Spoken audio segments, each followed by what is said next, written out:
the drilling of the construction brick for chemical anchoring. We'll go outside to my facade, drill 3 holes, and inject chemical anchoring. Includes a screen, rods, threaded rods, nuts, washers, and a hanging bracket. A garden hose reel that's made of plastic that's super light. So you might say, isn't this a bit much for a garden hose reel? But usually it's 15 millimeters in diameter, not 15 meters. I replaced it with a 19 millimeter diameter because I had a 19 millimeter diameter garden hose. So it sticks out a little compared to the volume the reel is supposed to hold, but it's not a big deal, it still fits. The garden hose is heavy, and if you leave the valve open and water inside, it gets even heavier. And if I pull on the hose over time, it might come off the wall. If I use more traditional anchors with screws, I prefer to make something solid. We're gonna make 3 holes, use resin sleeves, threaded rods, nuts, washers, and then it won't come off anymore. So that's what we're going to do. And then I'll show you all of that in fast forward. We come back here and do a test in this brick. We're going to drill it and then inject the resin with a sleeve. We'll see how things are going in the rooms, and we'll also make a hole as close as possible to the brick, because the faucet that you'll see outside, the bottom screw, the anchor didn't hold because I drilled a little too close to the hole I made for the fitting on the multi-layer pipe. I didn't really have a choice. This wall mount is great, but the holes, so either the wall mount isn't big enough or the holes are too close to the fitting. That's how it is. So we'll need a larger wall mount with holes spaced farther apart. So we'll come back here, we'll make a hole in the brick, and I'll inject the resin. A wall plug, just the usual kind, you'll see that even with a standard wall plug, it holds, it's impossible to pull out. Then I'll film you outside, remove the bottom screw, put it back, and show how well it holds. I couldn't film then because I drilled from outside and opened the drywall inside, leaving a hole about this big. Mini camera to go into the brick and inject the resin. I don't have a mini camera, so here, at least in this brick, we'll be able to see how it goes. With the wall plug, everything that's more standard, the resin, okay, and you'll see that it holds really well. Let's head outside. We'll install this garden hose reel. It's a classic manual reel. I originally wanted to get something that winds up automatically, but it gets stuck. It's not great. I prefer to wind it by hand. At least that's a safe bet, okay? Then we return here and do our test.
And the drill, very important, you need to install the vacuum system if you have it. So here on the ILTI-TE 622 in the Neuron version, we have the ILTI-TE DRS46, which is powered by the drill. And as soon as I pull the trigger, listen.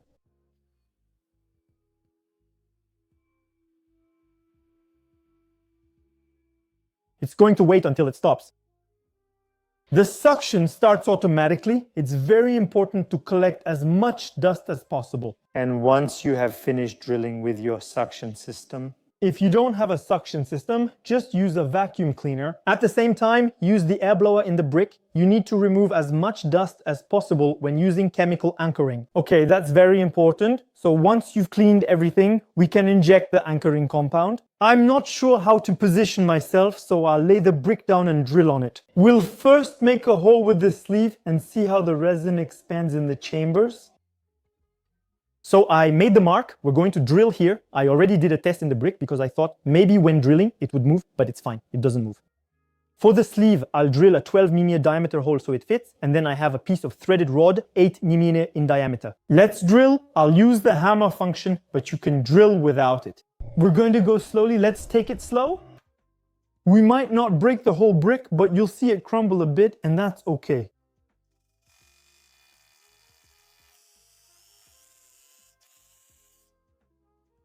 Then a quick air gun blast.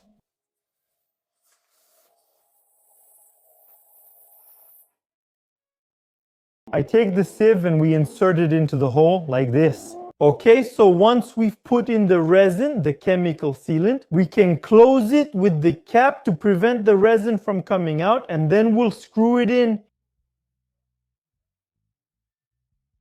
Don't push it in all at once or you'll displace the sealant. Turn it like this to spread it evenly. Okay, so we put it back in.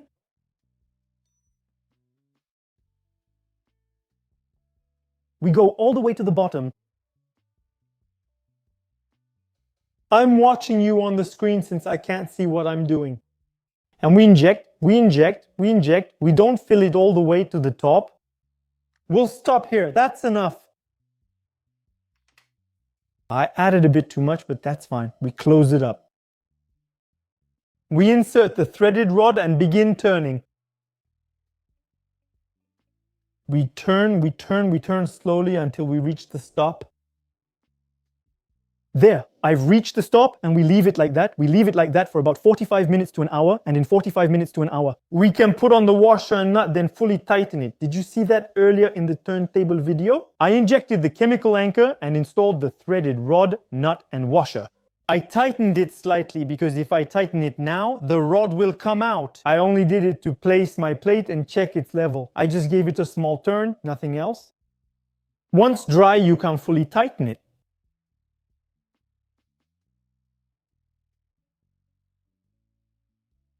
So I made a second hole. We're going to set it horizontally. This time I put in the sieve. We inject a little bit of resin.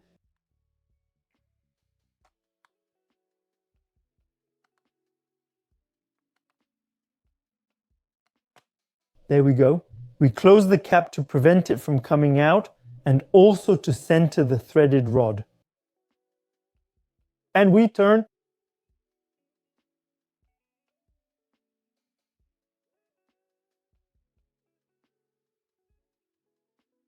There we go, and now we let it dry.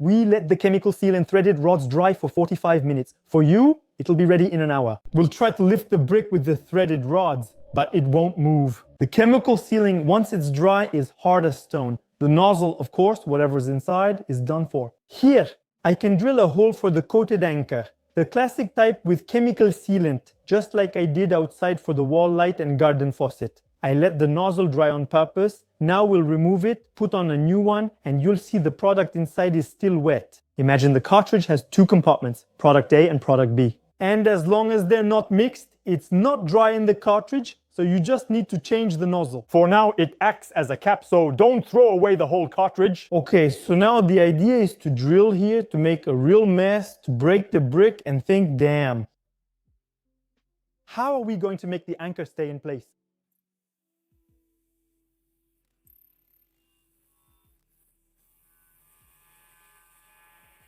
And there you go.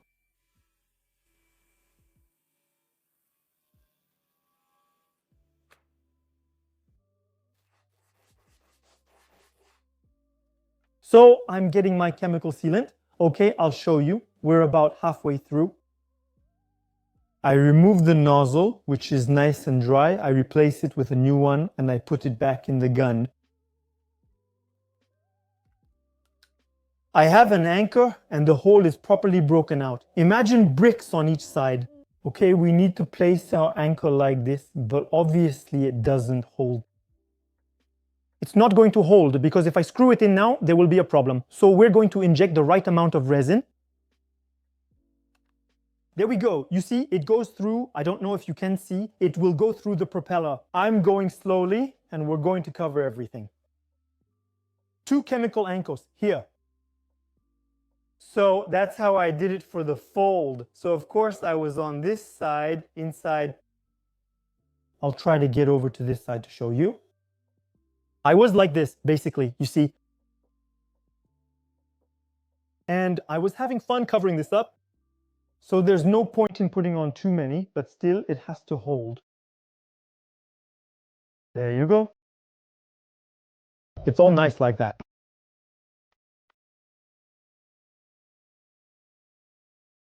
We let it dry for 45 minutes to an hour, like the others. Then we'll add a screw and see how it goes. So the anchor covered with chemical sealant has dried well. There's even some chemical sealant that got inside the anchor. We use a 4x40 screw. So I don't have anything that's going to rest against the brick, so I can put the screw directly into the anchor.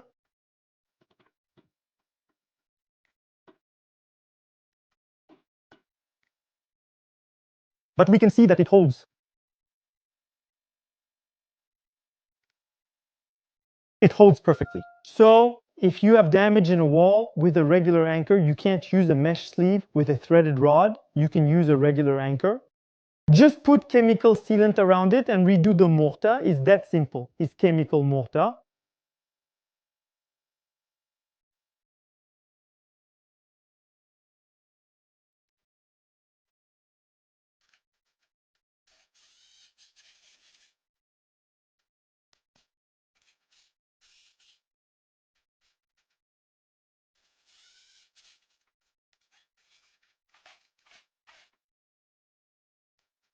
We're going to put that on there. The washers then. The threaded rods have been cut, so normally it should be fine. Great, so if I lift this now, great, it holds really well. There, the threaded rod can't move back or forward now.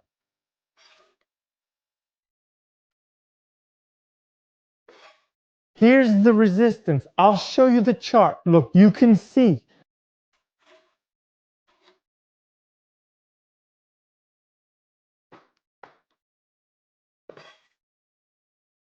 I put on a bandage that won't stay on. Bricks can cut, so wear cut-resistant gloves when working with them.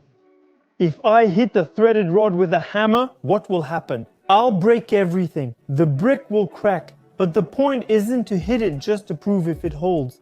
When we do a chemical anchoring, the goal is to inject through the screen into a hollow material. What if it's a solid material like concrete, a floor, ceiling, or cast wall? We don't need a screen. We clean out the dust, inject the chemical anchor, insert the threaded rod, and let it dry. The threaded rod is embedded in this chemical mortar, the hollow brick material. We put in our screen, the resin expanded inside the screen. The rod can't move backward or forward anymore. It's completely sealed, so I can use it as needed. Be sure to read the instructions carefully. For example, if you're installing a water heater, the manufacturer will provide recommendations. Tightening torque. You put the washer, the nut, the small plate, of course, to hang the water heater, and then you tighten it while respecting the tightening torque. And once you've reached your tightening torque, you don't go any further because we'd all be tempted to tighten the nut by hand, cut the threaded rod flush, grab the impact driver, and go all out. But what happens then? We'll crack the brick after it's fractured. Well, at that point, you have to break everything to redo the anchoring, and you'll need a lot of chemical anchoring. You really need to redo the mortar using quick setting mortar. So you have to respect the tightening torque. It's very important, and there's no point in tightening it like crazy anyway. It's not going to come loose. The chemical anchoring does its job, don't worry. Here, for example, I'll try not to cut myself, which would be a shame, but I can lift the brick directly with the threaded rod. It holds really well. Okay, so I can see the question coming in the comments. Can you inject chemical anchoring behind a plasterboard to hang, for example, a water heater? Well, no, you don't inject chemical anchoring behind a plasterboard. It's not made for plasterboard. It's a metal expansion anchor. If you need to install a water heater on plasterboard, it should be a water heater with a small capacity, even a double one. Plasterboard, reinforced plasterboard, cut it and consider adding wood reinforcement. I made a video, link in the description. Or you can cut the plasterboard, reach the brick or cinder block and compensate for the thickness of your insulation and plasterboard with wood, using several layers of wood. Then you can install your mounting plate to hang the water heater and tighten everything up. Okay, but the plasterboard, first of all, you don't install a water heater directly onto plasterboard. With small expansion anchors, you're sure it'll fall. And honestly, a water heater in front of plasterboard. The best thing is to just put it on a stand, Simply Atlantic. They make stands, you take the stand, you put your water heater on it, and you're all set. But that's what we could say about chemical anchoring. Okay, thank you for watching this video. We'll see each other again very soon for more projects and lots of adventures.